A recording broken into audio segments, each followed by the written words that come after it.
Greetings, wonderful friends. Welcome to Healthy Living. How do we safeguard the young from the harms of smoking? Today, we share with you a talk given by Mr. Patrick Reynolds, a caring man from the United States who established the Foundation for a Smokefree America and is a recent recipient of the Shining World Hero Award from Supreme Master Ching Hai. In April 2009, Mr. Reynolds was invited to Greece by Health Minister Avramopoulos to help build public awareness of Greece's new non-smoking law, which took effect July 1, 2009, and to call attention to the serious health hazards posed by secondhand smoke. There was much news coverage as Mr. Reynolds was profiled by many national Greek media outlets. These days, Mr. Reynolds' foundation is contacting health ministers in China, Russia, India, the Middle East, South Korea, and other nations with high smoking rates. He hopes to meet publicly with each country's health minister and the children of each nation to call public attention to the problem of tobacco use. The Greek Health Ministry sent a strong letter of support detailing their experience with him, saying, Mr. Reynolds gave a well-informed, polished, and persuasive speech and assisted us in promoting the Greek state's agenda on tobacco through a very positive national media coverage of his visit. Moreover, his talk to youth at one of our local schools was a tremendous success. Patrick Reynolds is a frequent speaker at United States middle schools and high schools, presenting his unique motivational talk, The Truth About Tobacco, with passion and authenticity. He is also a popular guest lecturer on university campuses, giving his talk, Tobacco Wars. Over the years, Patrick has now presented his live talk to over 150,000 students. In 2006, Mr. Reynolds released a DVD of a live talk for youth, a talk with your kids about smoking. We are pleased to present to you excerpts of that talk he gave to 1,000 ninth graders in the second part of a three-part program.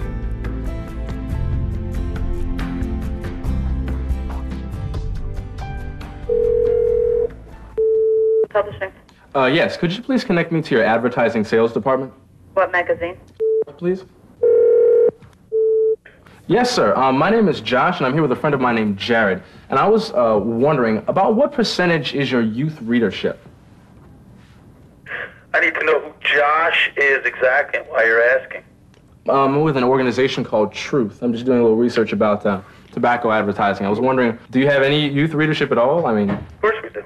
why do you accept tobacco advertising when you have that kind of a youth readership? You could at least put in a couple anti-tobacco ads to We're all counter it. for anti-tobacco ads. Do you think that your magazine would be interested in running some anti-tobacco advertising as a public service, perhaps?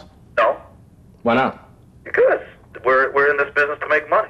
So is this about people or is this about money? Publishing is about money. All right, listen, I gotta go. I got a job to do. Now, if tobacco advertising told the truth, I wonder what tobacco advertising would look like. Tobacco advertising, you would see in Marlboro country, horses galloping in the forest, wild horses, images of cowboys around a campfire, again, real friends together. There's the real Marlboro country, right there. And, yeah, thank you.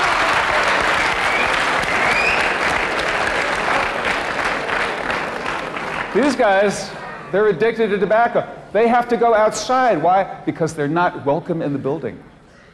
People don't want to be around smoke.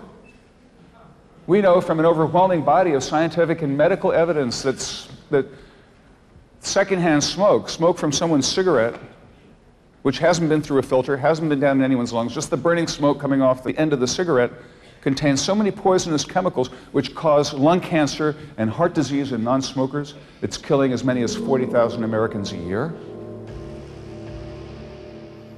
So we're seeing state legislatures and local governments increasingly passing laws which ban smoking inside.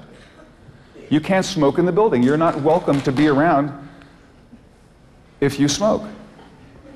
So don't be a citizen of the last century, right? You're all citizens of the new millennium. This is the 21st century.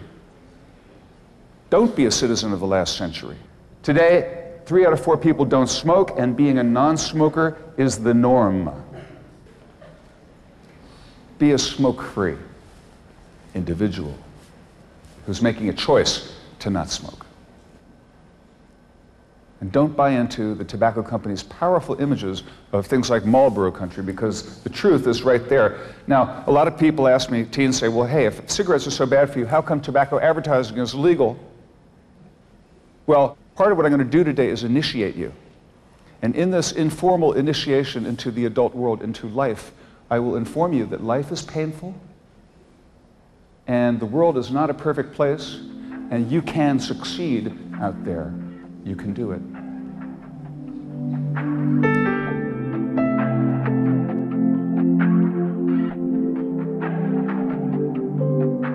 We'll soon return with more from A Talk with Your Kids About Smoking. Please stay tuned to Supreme Master Television.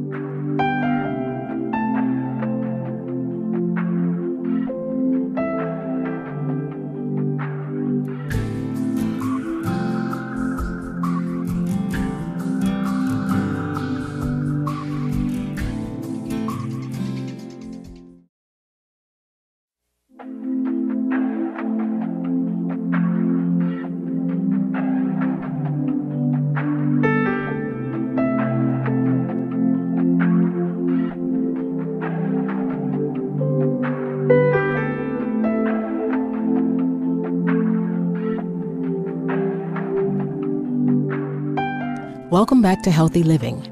This is the second part of a 3-part program featuring excerpts from A Talk with Your Kids About Smoking, a DVD by Patrick Reynolds, founder of the Foundation for a Smokefree America.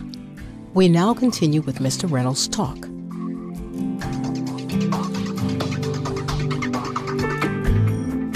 Here's one. All right, well, I don't like this one as much. Why don't I like this one as much? I'll tell you why. Because we're calling someone a fool. It's not an effective way to communicate to call someone a fool. If you call someone a fool, they're going to tune out. They will tune you out. They will not hear you. It's going to look like that. How do we want to express our feelings when we disagree with someone? I want to do a little aside to empower you to become better communicators. The best way, say for example, your mom smokes, okay?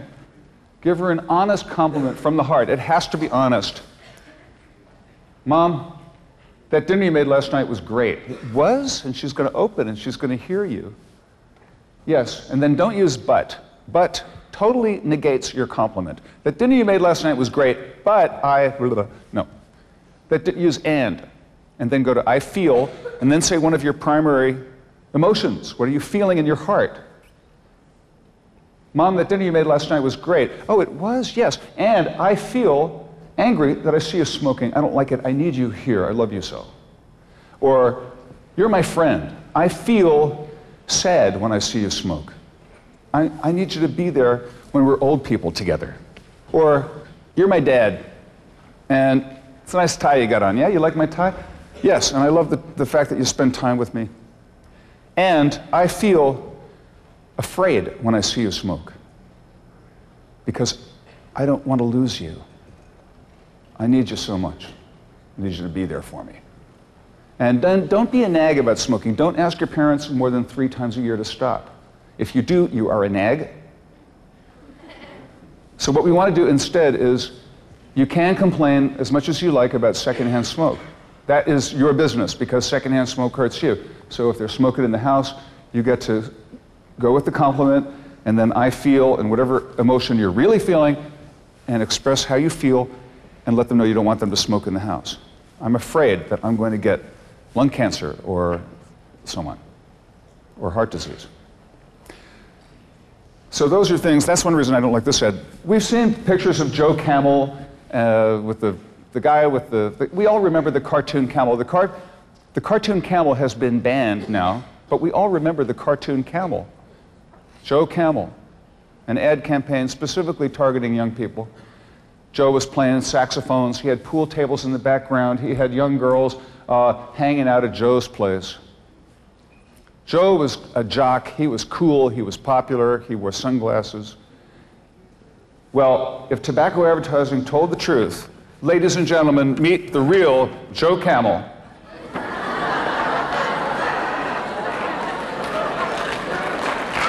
Thank you.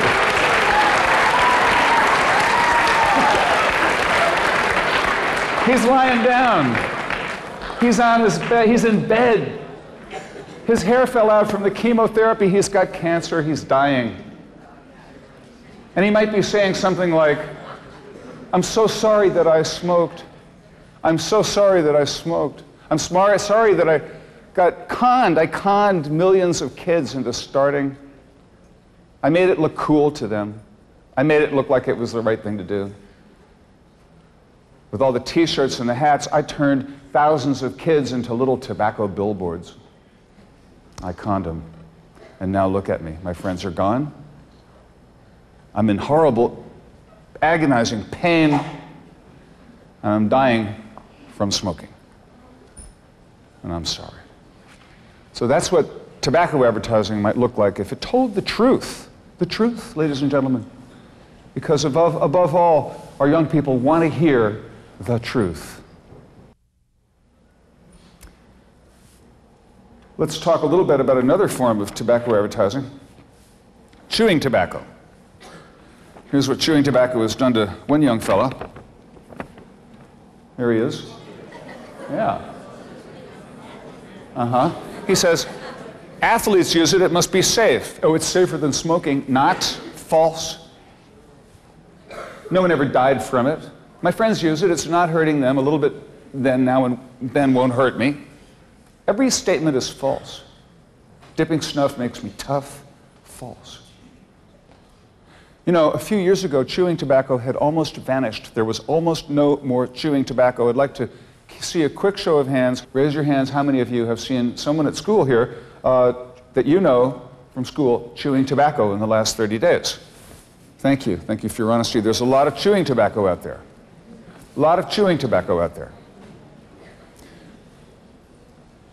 Now, how did they popularize chewing tobacco? Nobody was using this yucky stuff.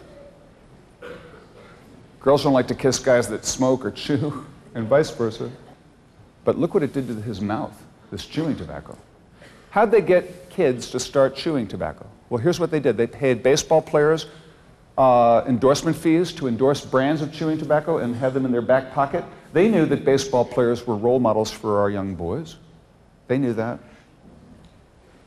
But more cunning and more clever and more evil, they got convenience stores to put up countertop displays. Now, a quick show of hands, how many of you know that when you go into a convenience store or a grocery store, the tobacco company is paying the store up to $40 a month to have that countertop display on the countertop? How many people know that?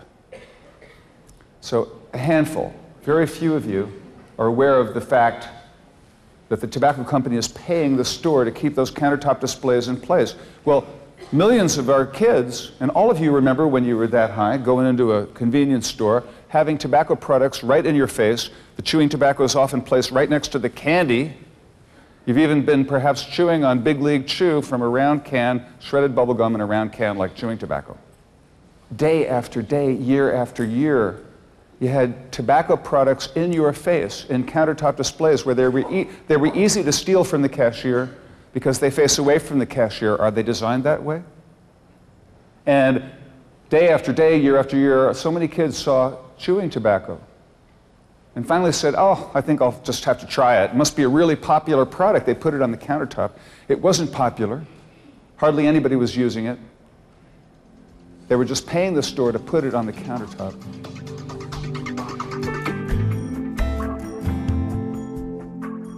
Thank you, kind viewers, for being with us for today's program. Please join us again next Monday on Healthy Living for Part 3 of our 3-part series, featuring more excerpts from Mr. Patrick Reynolds' DVD, A Talk with Your Kids About Smoking. Up next is Science and Spirituality, after noteworthy news. May we all do our very best to protect the welfare and health of our youth.